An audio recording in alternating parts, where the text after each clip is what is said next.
Bismillahirrahmanirrahim. Assalamualaikum warahmatullahi wabarakatuh dan salam sejahtera.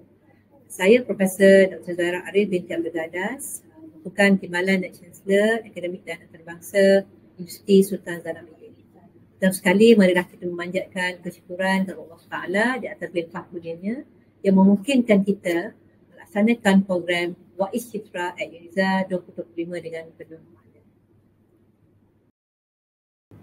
Alhamdulillah, saya sangat berbesar hati dengan pelaksanaan program Waiz Citra Uniza 2025 yang merupakan sebuah inisiatif dalam usaha universiti melahirkan ikon mahasiswa berserta yang seimbang dari segi akademik, sosial, komunikasi dan juga nilai insaniah. Allah Subhanahu Wa Taala berfirman dalam surah Al-Mujadalah ayat 11 yang bermaksud Allah mengangkat darjat orang-orang yang beriman dan orang-orang yang diberi ilmu dengan beberapa darjat. Ayat ini mengingatkan kita bahawa ilmu bukan sahaja untuk kecemerlangan akademik tetapi juga untuk membina martabat diri dan menyumbang kepada masyarakat. Program ini merupakan selaras dengan gagasan FLEX di Uniza iaitu Flexible Education with Soul yang menekankan pendidikan yang bukan sahaja membina ilmu tetapi juga membentuk jiwa, akhlak dan juga karakter mahasiswa agar sedia menghadapi cabaran pada masa kini. Program Waiz Citra bukan sahaja merupakan pertandingan tetapi juga platform bagi membangunkan diri mahasiswa melalui bootcamp, cabaran mingguan, tugasan berkumpulan dan juga pelibatan komiti.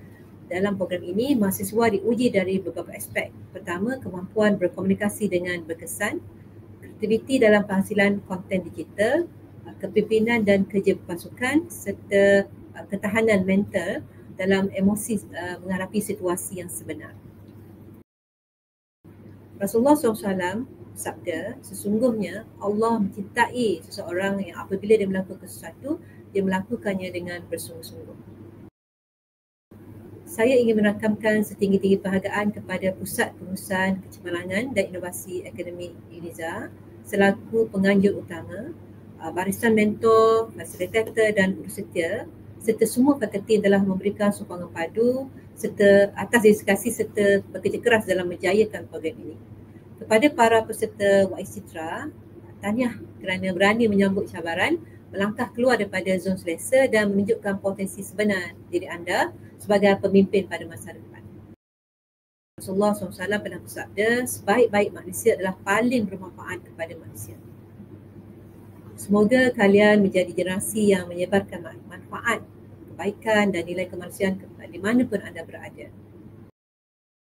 Akhir kata, saya berharap program ini terus menjadi wadah untuk melahirkan mahasiswa Uniza yang bukan sahaja cemerlang dalam ilmu tetapi juga dalam segi sosial, kepimpinan dan nilai insani yang tinggi.